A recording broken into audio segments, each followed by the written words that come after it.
The late great Roddy Piper once said, just when they think that they've got all the answers, I change the questions. And that's what leads me to today's video, where we're going to be talking about an Amazon KDP alternative that just came up from out of nowhere, but it was established by a company that has been in the business for over 30 years. Where have I been? I don't know, because I just found out about a fantastic company called Bookvault that is based out of the UK, and they're primarily focused on print on demand, or so I thought at a quick glance. And as we are starting to launch this video here, I've just found out that they're going to be getting distribution into the US. And so this is super exciting news. But then rather than me telling you all of these answers here, I'm going to go ahead and have the questions loaded up with our guest over from Bookvault. So let's just get right on into the interview. So, Alex, this has been a long time coming because, as you and I were just kind of discussing, you guys have quite the devoted account holders with Bookvault. Like, how did you build such an amazing culture like that, where they're like, we will die for Bookvault? It's great, yeah. As I think it's very much a collaborative kind of environment. Certainly, as we're kind of building up and ramping up, we're definitely taking a lot of feedback and mingling in a lot of the community events and that side of things. So it's really good to have a lot of supporters that are so helpful for us as well. I found it very interesting, and I did a little bit of digging, and actually you gave me just some of that information. I do appreciate it. Bookvault has been around for a while. Could you give just a brief recap of the history of Bookvault? How did it come into play, and what brought you into the equation? Yeah, so we've been we're part of a large company called Print on Demand Worldwide. So we've been going for nearly 30 years now. And as part of that, we built Bookvault to service our larger publisher customers. So around about 10 years ago, we had a couple of larger publishers that wanted to print their backlist as a POD option. So we built Bookvault around them.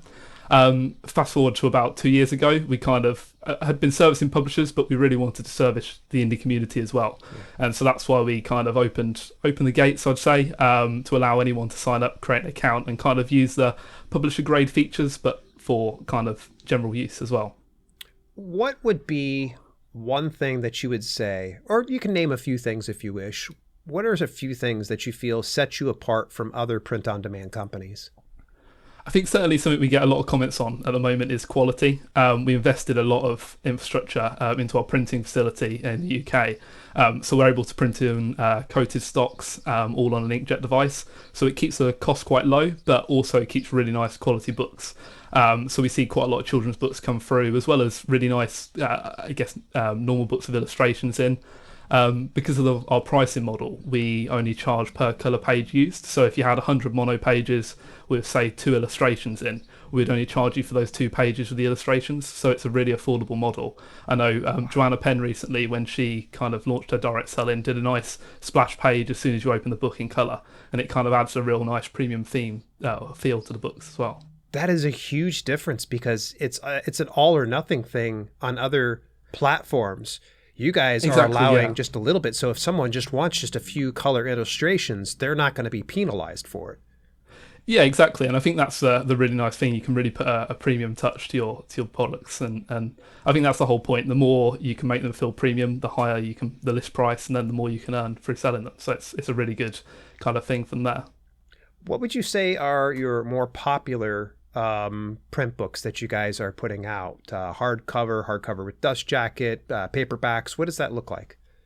I mean, generally, kind of like we do a lot of mono paperbacks, kind of your novels and stuff like that. But we're seeing a much larger rise in the children's books, the kind of special bindings.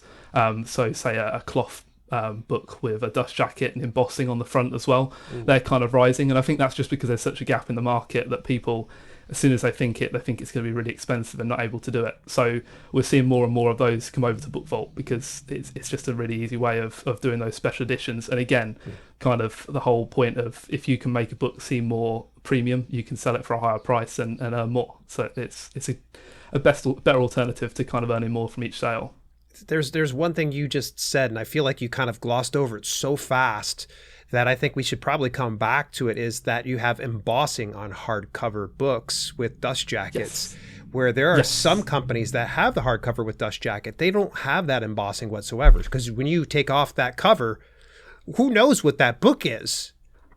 Exactly, yeah. So we can do embossing in both a gold and silver foil on the spine, and also on the front cover as well. So, and we do dust jackets on both kind of printed hardcovers and also the leatherettes. I think we have 7 different leatherette colours at the moment. So your greens, blues, fake leather, kind of a kind of fabric feel as well. So again, it's all those kind of little upsells you can do on each product to earn more money. Okay, so let's break it down here and talk about a few of the areas I think that I'm most interested in. Let's start it out first of all with distribution. Where is Bookvault currently distributing to? Where can we reach it? What are some of the perks that they have included? Because one of the things I really liked is the fact that I can do self-fulfillment through my own website. So share a little bit more about that. Yeah, so distribution options. We've got either your kind of traditional retailers, so that's very much focused at the UK at the moment. However, we are expanding it to worldwide. So we list on your Amazons as a kind of third-party seller. We list on Gardeners, we list on kind of a Libris and those side of things.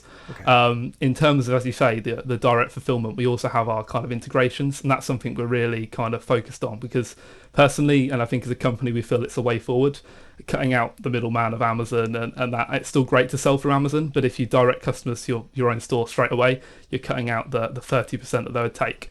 So yeah, we've got an integration for Shopify, integration for WooCommerce, and also Zapier. So that kind of enables you to plug different things together in a central location.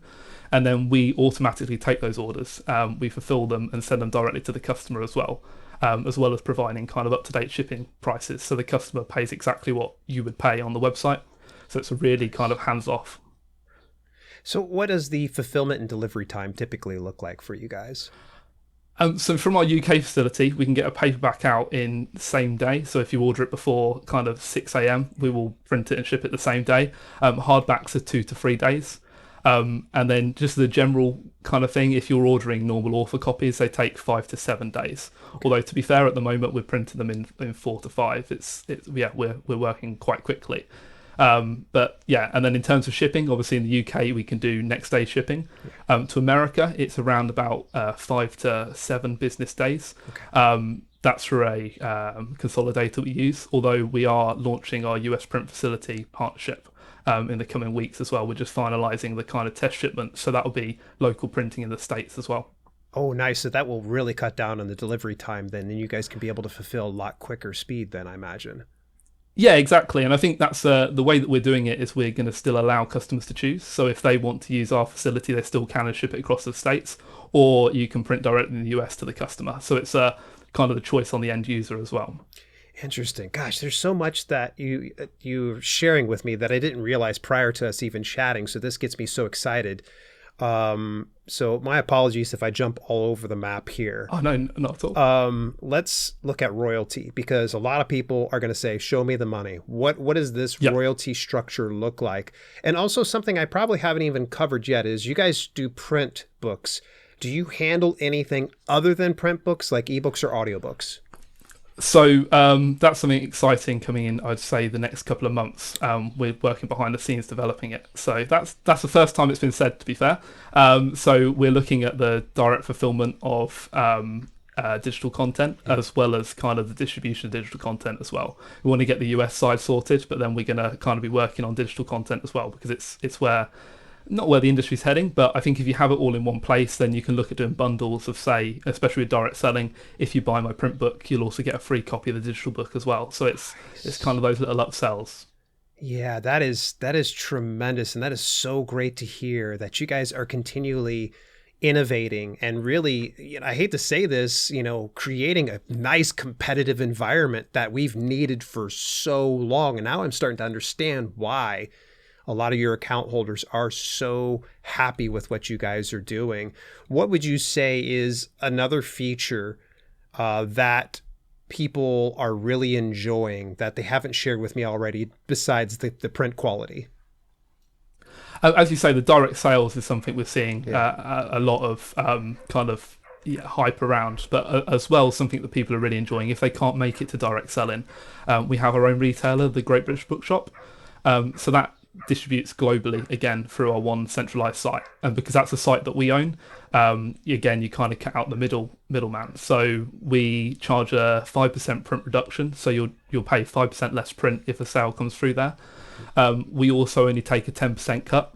So effectively, in terms of royalties, you can earn 90% minus the print cost. Nice. So that's a really good way of, and we have that as a kind of stepping stone. If you can't make the jump to direct sales yet, it's a platform that you're able to kind of direct people to over than the large retailers to get those sales in.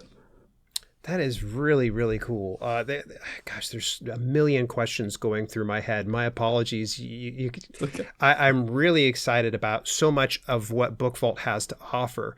But I think one thing that really does, the other thing that sets you guys apart is the entire account holder process. Because I noticed that there are, first of all, upload fees. And there's also, you have some type of subscription-based process. Walk me through what all that entails, because I know there's going to be some people, they're going to cover their ears and say, I don't want to pay to upload because I can go to these other sites for free and upload them. Speak on that for just a second. Yeah, so when Bookvault kind of became open, we didn't have an upload fee. But what we did generally find is a lot of people kind of came on board, uploaded 20,000 books, all with different colours of different kittens, low content, kind of clogging up the system. Oh, no. And that kind of realised that was a problem. So we put that upload fee in a way a barrier for that, but it's more of a kind of commitment, because we're really quite helpful. We've got live chats, phones, emails, will help with any issues. We want people to kind of commit to us as well. So that initial upload fee is a one-off fee. There's no cost for revising files. There's no cost for changing content. It's just to upload that file. If you're a member of Ally, there's 5 free uploads a month. So that kind of removes that fee. Exactly. And also, as you mentioned, we've got our plans. So say you're going to upload more than 5 titles in a month, you can upgrade to our Bookvault Pro plan. Yeah. And that then enables as many free uploads as you want. But the great thing about the plans as well is that you can chop and change them. So you don't tie yourself in for 6 months. You can say, upload your backlist the first month on the Bookvault Pro plan and then drop back down to the free tier, and you don't pay any ongoing monthly fees. Look at that. You're showing people ways around.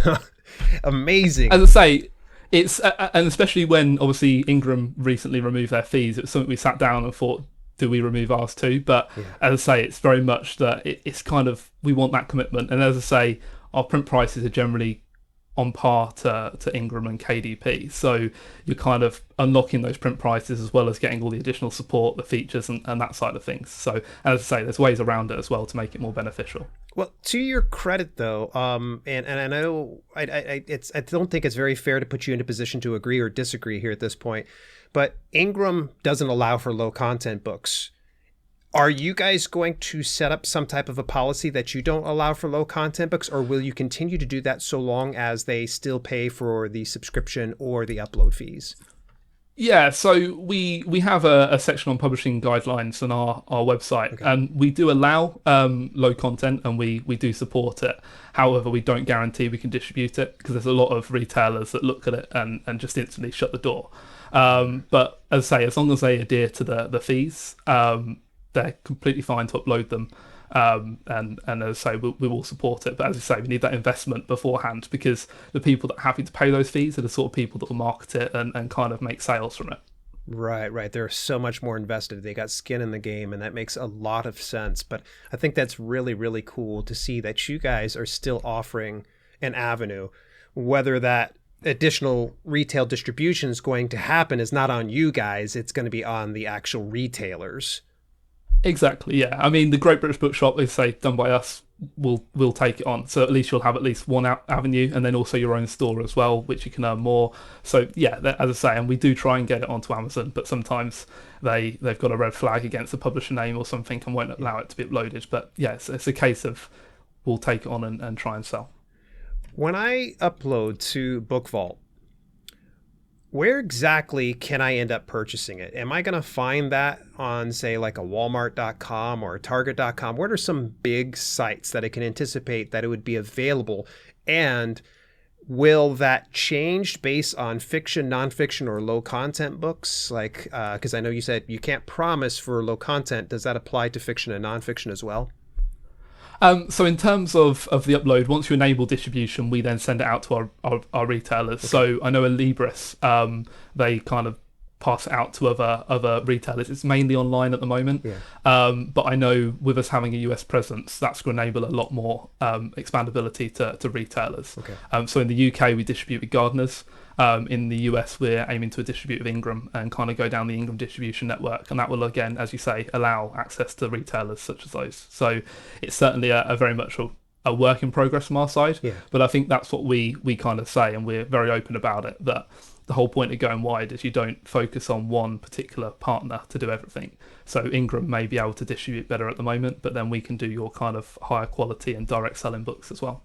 What would you think would increase the odds for me to be placed into a retailer's website for sale? Because obviously someone could probably, at a retail site, look at this journal and go, yeah, I'm good. I'm not putting that on there. So what are some of the hallmarks of a good publication that would be accepted by retailers? I think it's very much the content.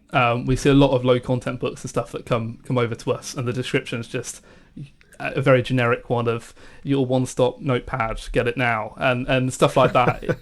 People, as soon as they see the word notepad, very short description, they just throw it out the door.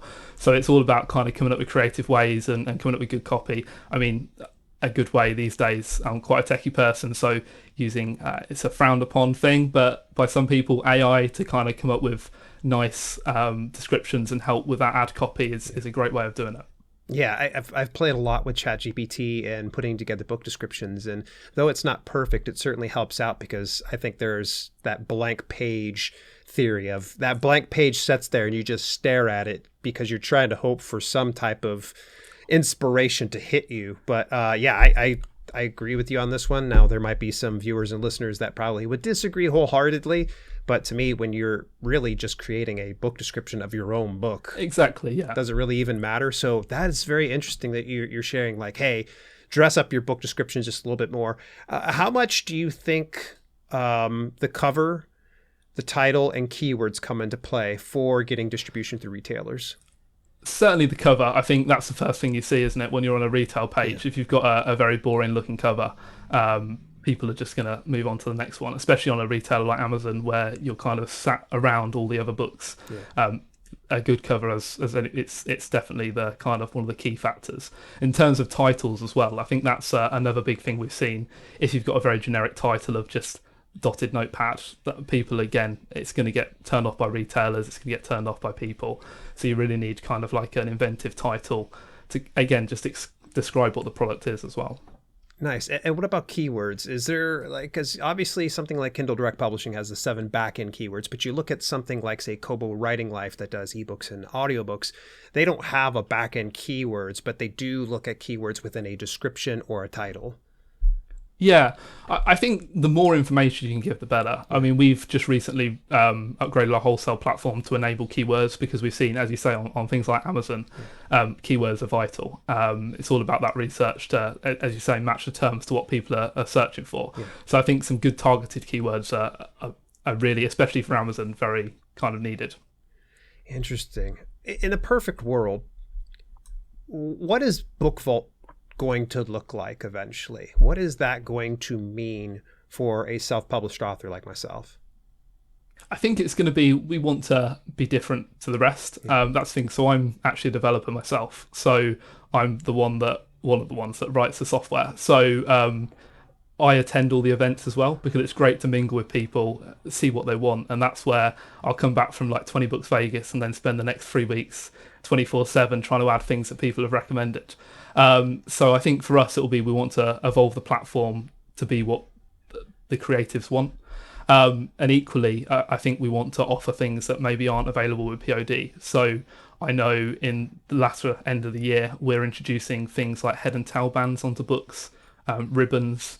We're even looking at things like putting them into box sets. Again, it's those little upsells to kind of increase prices. I say, can't confirm everything, but that's certainly things we're exploring, because again, especially with direct sales, the more that you can make it bespoke, and especially with Kickstarter as well, if you make something a special edition, you can earn a lot more from it.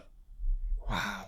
You just said something I think that probably really got a lot of listeners paying attention, and that was it's just so many features, but box sets. Just being able to create box sets alone is phenomenal, because to my knowledge, the only type or way that you can get box sets created these days is through offset printers. And if you guys are able to get that, oh my gosh, that's it. Game over for everybody else. The competition's going to need to start stepping it up. And that is really good, because I think competition creates innovation. And I'm really glad, Alex, that you and your team are doing something like this. And by the way, folks are probably thinking they're paying me to say this. This is cool. I really like seeing something like this. We burned through 20 minutes like it was nobody's business. And I feel like we could nerd out about Bookvault all day long. But I think that it's time for us to kind of wrap things up. And I ask what I ask every other guest before you, and that is, what advice do you have for aspiring authors and self-publishers out there? I think it's the whole point of thinking wide, and that the whole point of going wide. You know, you don't want to focus on one platform for one thing. You want to look at all the available options and do each platform to what it does best. So I think it's very much, just have an open mind and kind of use everyone to their advantages. You've been listening to the Self-Publishing with Dale podcast. Visit us at selfpublishingwithdale.com for more information on how you can level up your self-publishing business.